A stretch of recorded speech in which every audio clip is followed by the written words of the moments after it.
Hello, my name is Alexis Raccasi, and today I would like to talk to you about Albert Bandura and his social cognitive learning theory. Albert Bandura was born on December 4th, 1925 in Bandura, which is in northern Alberta, Canada. His parents immigrated to Canada when they were adolescents. His father from Krakow, Poland, and his mother from the Ukraine. He was the youngest child and only boy of his parents. His parents placed a lot of emphasis on higher education for their children, even though they both had little formal education.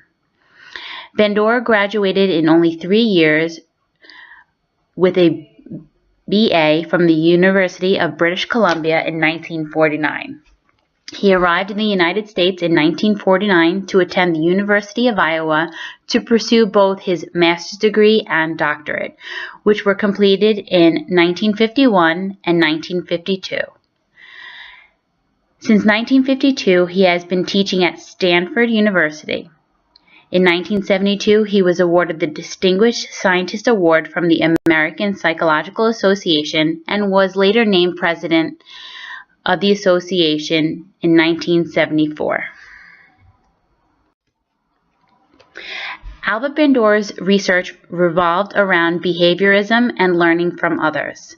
This research led to the framework of his social cognitive learning theory. Social cognitive theory is a theory that states that people learn by observing as well as social factors. In this theory, Bandura states that learning occurs while a person is watching others, which is called modeling. When a person is learning from others' behaviors, they can either demonstrate that behavior or decide to go another route. Sometimes these behaviors are goal-driven. There is motivation behind accomplishing a goal. One of Bandura's most famous experiments was the 1961 Bobo doll study, in which he studied children's behavior after watching an adult model act aggressively toward a Bobo doll, a toy that gets up by itself to a standing position when it is knocked down. The experiment measured the children's behavior after seeing the model get rewarded, get punished, or experience no consequences for being aggressive with the Bobo doll. The outcome of this experiment showed what the social learning theory claims, that people learn through observing, imitating, and modeling. Modeling is when the observer imitates the behavior of a model. Observational learning can be difficult for some. There are 4 key factors that must be included in this learning process. It requires complete attention from the observer of the model. It then requires the observer to be able to remember or retain what the model performed. This can be done by rehearsing or repeating the performance. Then, the observer must reproduce what the model performed. In the end, if there is no motivation for the observer to learn, they may not be successful. There are 3 basic models of observational learning. There is a live model, which involves an actual individual acting out a behavior, like a teacher or a coach. There is a verbal model, which involves descriptions and explanations of a behavior. And lastly, there is symbolic modeling, which involves real or fictional characters displaying behaviors in things like books, television shows, movies, online, or even video games. Motivational strategies are important for teachers to use in order to have higher rates of student achievement. Bandura defines self-efficacy as motivation resulting from confidence in one's ability to accomplish a particular task. If students believe they could successfully complete an assignment or academic task, then they would be more likely to engage. Alternately, if children did not feel confident with an academic activity, they were less likely to be motivated to learn. There are 3 parts of the goal achievement theory.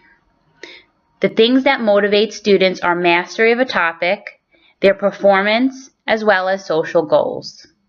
While experienced teachers feel that performance is more important, novice teachers believe that mastery is. Mastery will be shown in students' grades. Both novice and experienced teachers feel that social goals are less important than mastery and performance. On the high school level, which is what I teach, both novice and experienced teachers felt that self-efficacy is important to success of students. Students being confident in their ability to complete an assignment will help them to be more motivated. It is important for teachers at the high school level to strive to be motivational to their students because this will be more engaging to the students in the classroom. Always examining their teaching styles and lessons will help them to become more motivational. It's not always true that what a teacher thinks is motivating is always motivating to the students.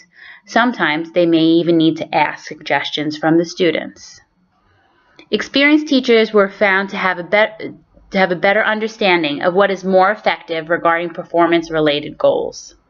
Novice teachers thought that students would be more motivated when they were showing their skills to others or teaching them, though having a student in the spotlight was not always beneficial. Though both experienced teachers and novice teachers felt that social goals was at the lowest of importance, they were wrong. Students perform better when they are working with their peers. This type of group work is more motivating to students as they find it to be a more valuable learning experience. Bandura feels that motivation of students is the key to success. Learning the important factors of motivation to high school students will help teachers on their way to teaching success.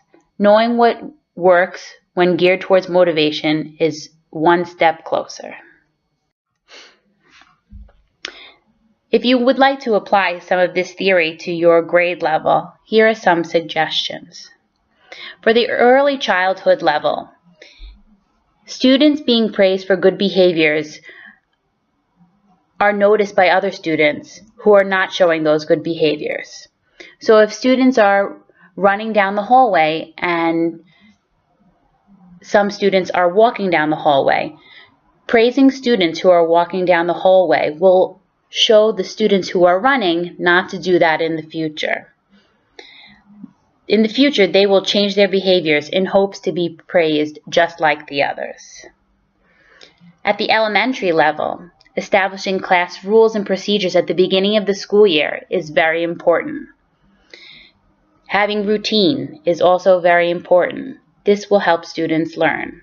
After each day, going over the skills that were learned for the day and stating the skills that were done well and giving praise will motivate your students. In middle school, students learn by observing actions of the teachers, setting classroom goals and individual student goals, and consistently going over these goals in order to be assured all students are aiming for success will help motivate themselves, and they can help also motivate other students. In high school, which is what I teach, I'm very fortunate to be a culinary arts instructor.